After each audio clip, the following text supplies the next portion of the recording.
নমস্কার বন্ধুরা, আপনারা দেখছেন স্টারেদের অন্দরমহল। বিয়ের মরশুমে একের পর এক তারকারা গাঁটছড়া বাঁধছেন। সেই তালিকায় এবার নাম লেখালেন দুই শালিকের দাপুটে খলনায়িকা মল্লিকা ব্যানার্জি।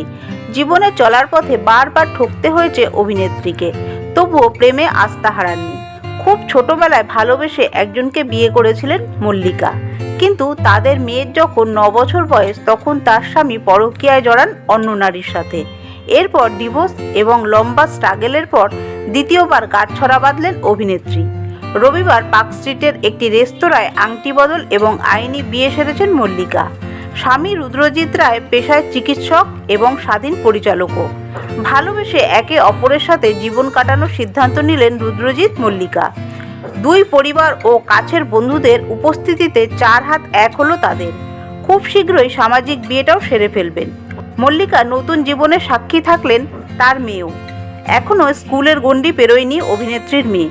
সে এখন ক্লাস 11-এর ছাত্রী, আর মেয়েকে নিয়েই তার গোটা জগৎ। পরিবার ও বন্ধুদের পাশাপাশি এই দিন হাজির ছিলেন পর্দার দুই শালিক, অর্থাৎ তিতিক্ষা, নন্দিনী।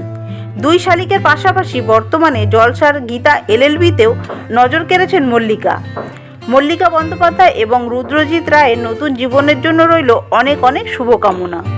বন্ধুরা, তারকাদের বিষয় এইরকমই খুঁটিনাটি আরও তথ্য পেতে জুড়ে থাকবেন আমাদের চ্যানেলটির সাথে। ধন্যবাদ।